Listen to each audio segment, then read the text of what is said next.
வணக்கம். இப்பதிவில் மாயையினால் சீவர்களுக்கு எழும் 7 அவத்தைகள் பற்றி காண்போம். மாயையினால் சீவர்களுக்கு 7 அவத்தைகள் உண்டாகும். அவை அஞ்ஞானம், மூடல், முளைத்தல், காணாத ஞானம், கண்ட ஞானம், தழல் கெடல், குளிர்மையாதல் அப்படின்னு சொல்லிட்டு 7 இருக்கு. அதில் முதல்ல அஞ்ஞானம். அஞ்ஞானம் அப்படின்னா என்னன்னா, பிரம்மத்தோட உருவமாகிய ஆன்மாவை மனதில் நினச்சி நம்ம தெரியாத ஒரு விஷயம், இந்த அறிந்திடா தன்மையை தான் என்ன சொல்கிறாங்கன்னா அஞ்ஞானம் அப்படின்னு சொல்கிறாங்க. அஞ்ஞானம் அப்படின்னா அறிவின்மை அப்படின்னு சொல்லலாம். தானே தலைவன், அகம் பிரம்மாம்சி அல்லது சிவம் நானே, சிவோகம் என்ற இந்த உயர்ந்த உண்மையை நம்ம மனதார சிந்திச்சு அறியாத மடமையை தான் என்ன சொல்கிறாங்கன்னா அஞ்ஞானம் அப்படின்னு சொல்கிறாங்க. அடுத்ததான் மூடல் அல்லது ஆவரணம். இதில் என்ன சொல்கிறாங்கன்னு பார்த்தோன்னா, பரன் அல்லது பிரம்மம் அல்லது இறைவன் அப்படிங்கிற ஒன்று கிடையவே கிடையாதுங்கிறாங்க. அப்படி இருக்குது அப்படின்னா, கண் முதலான 5 கருவிகளில் ஏதேனும் ஒன்றுத்தில் புலனாகும் அப்படின்னு சொல்கிறாங்க. அந்த மாதிரி புலனாகாத காரணத்தினால தான் இறைவன் அப்படிங்கிற ஒன்று இல்லை அப்படின்னு மருத்துவாதாரம் இந்த தன்மை, மெய்யறிவு, ஆவரணம் அல்லது மூடல் அப்படிங்கிற சக்தியால் மூடிக்கொண்டிருக்கு அப்படின்னு சொல்கிறாங்க. இப்போ ஆவரணம் அப்படிங்கிற மூடும் திறத்தால் இறைவன் உண்டு, ஆனால் இந்த தத்துவத்தில் ஏற்க மறுக்கிறாங்க. ஏன்னா இந்த நிலையில் உண்மையை தெரிவிக்காமல் மூடி வச்சிருக்கு, அதனால் இது ஆவரண சக்தி ஆகும் அப்படின்னு சொல்கிறாங்க. அடுத்ததான் முளைத்தல் அல்லது தோன்றல் அல்லது விட்சேப சக்தி. இதில் என்ன சொல்கிறாங்கன்னா, ஆகம் ஆவி அப்படிங்கிற ரெண்டும் ஒன்றியவர்கள் தான் சீவர்கள் அப்படின்னு சொல்கிறாங்க. இந்த உண்மையை ஆகம் கண் முதலான நம்ம உணர் கருவிகளுக்கு புலனாகும் அப்படின்னு சொல்கிறாங்க. ஆவிக்கு புலனாகாது. கண்மங்களை செய்கிறது மூலமாக எதிர்காலத்தில் அந்த கண்மங்களை தூய்க்க நம்ம எடுத்திருக்கக்கூடிய இந்த உடலுடன் கூடிய உயிர், அதுதான் நான் அப்படிங்கிறத உணரணும் அப்படின்னு சொல்கிறாங்க. இதுதான் மூடல் அல்லது தோன்றல் அல்லது விட்சேப சக்தியால் நிகழறது அப்படின்னு சொல்கிறாங்க. உடலை உயிராக கருதி மறைப்பு நீங்கி உடல் வேறு உயிர் வேறு அப்படிங்கிறத உணர்த்தக்கூடிய ஒரு அறிவை தான் தோன்றும் திறன் அல்லது தோற்றம் அல்லது முளைத்தல் அல்லது விட்சேப சக்தி அப்படின்னு சொல்கிறாங்க. அடுத்ததாக காணாத ஞானம்.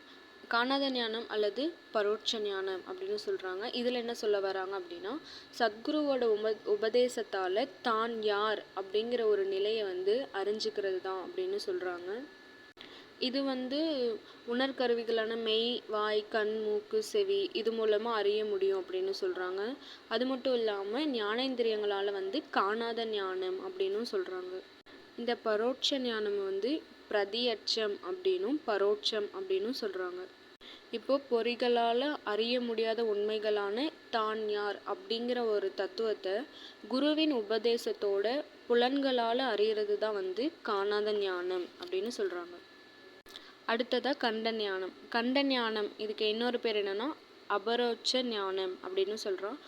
இப்போ குருவின் உபதேசத்தால் கிடைச்ச இந்த மகா வாக்கியங்களோட பொருளை நம்ம சிந்தனையால் தேர்ந்து எந்த விதமான ஐயப்பாடுகளும் இல்லாமல் விளக்கி ஒரு தெளிஞ்சு தானே இரண்டர நிலையை எய்தலுக்கு அவங்களே இரண்டர நிலைக்கு எய்த முற்படுறாங்க. இதுதான் கண்ட ஞானம் அப்படின்னு சொல்கிறாங்க. இது தத்வமசி அப்படிங்கிற சொற்றொடரால் சொல்கிறாங்க. தத் அப்படின்னா அது, துவம் அப்படின்னா நீ, அசி அப்படின்னா அது நீயாகிறாய். இந்த சொற்களோட பொருளையும் குருவின் போதனையால் கிடைத்த விளக்கங்கள், அப்புறம் சாஸ்திர மேற்கோள்கள், எடுத்துக்காட்டுகள் இந்த உதவியால் தானே சிந்தித்து சிந்தித்து தெளிஞ்சு வர்றது தான் கண்ட ஞானம் அல்லது அபரோட்ச ஞானம் அப்படின்னு சொல்கிறாங்க. அடுத்ததாக தழல் கெடல் அல்லது துன்பம் அல்லது துக்கம் நீங்குதல் அப்படின்னு சொல்லலாம். இதை துக்கத்வம்சம் என்றும் துக்க நாசம் அப்படின்னும் சொல்கிறாங்க. இந்த உயிரோட இயல்பான தன்மை உலக பொருட்களோட விளைவால் தான் இருக்குது அப்படின்னு சொல்கிறாங்க. அது மட்டும் இல்லாமல் இது ஒரு மாயையின் காரியமாக தான் நிகழ்ந்துட்டுருக்கு அப்படின்னு சொல்கிறாங்க. நான் என்ற முனைப்பில் பிறந்த ஆக்கியோன் அப்படிங்கிற நினைப்பு, எனது என்ற உறவின் வழி தோன்றிய துய்ப்போன் இப்படிங்கிற எண்ணம் தலைமை பெற்று ஓங்கி இருக்கும். இதை தான் என்ன சொல்கிறாங்கன்னா அகம்பாவம் அப்படின்னு சொல்கிறாங்க.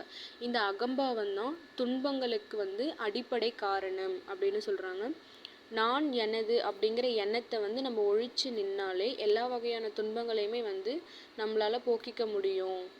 நான் அதிலிருந்து வேறுபட்டவன் அல்லன் அப்படிங்கிற ஒரு பெருநெறி கோட்பாட்டை வந்து நம்ம ஒழுகுனோமாவே இந்த மாதிரி துயர்கள் எல்லாம் இல்லாமல் இருக்கலாம் அப்படின்னு சொல்கிறாங்க. இப்போ தான் தனது அப்படிங்கிற எண்ணத்தை வந்து போக்கியவனுக்கு தொந்தங்கள் எதுவுமே வந்து தொடராது. அப்படி தொந்தங்கள் வந்து தொடருது அப்படின்னா அது இரட்டையாக தான் இருக்கும். ஃபஸ்ட்டு ஒன் வந்து பசி தாகம், விழிப்பு உறக்கம், இறப்பு பிறப்பு, சூடு குளிர்ச்சி, நட்பு பகை. அடுத்ததாக குளிர்மையாதல். குளிர்மையாதல் அப்படின்னா என்னென்னா ஆனந்தத்தை பெறல் அப்படிங்கிற தத்துவத்தை தான் சொல்கிறாங்க. அகம் பிரம்மாம்சி அப்படிங்கிற முறையில் தான் வந்து பரனோட இரண்டற்ற நிலையில் வந்து கலந்து நிற்றல் அப்படின்னு வேதாந்திகள் சொல்கிறாங்க. அதுக்கப்புறம் சிவோகம் அப்படிங்கிற நிலையை வந்து எய்துதல், அதாவது அழியாத இன்ப நிலை, நித்யானந்த நிலை அப்படின்னு சொல்லிட்டு சித்தாந்திகள் ஒரு பக்கம் சொல்கிறாங்க. பேர் தான் வேற வேறையாக இருக்குது, ஆனால் இவங்க சொல்லக்கூடிய விஷயம் வந்து ஒரே மாதிரி தான் இருக்குது. இந்த நிலையில் மூலமாக பிறவி பயன் வந்து நம்ம அடையிறோம். இந்த பிறவி பயன் அடையிறது தான் வந்து வீடு அப்படின்னு சொல்கிறாங்க. விட பெற்றது வீடு அப்படின்னு ஒரு பழமொழியாகவே சொல்லியிருக்காங்க. குளிர்மையாதல் அப்படின்னா சாந்தம். தேங்க்யூ.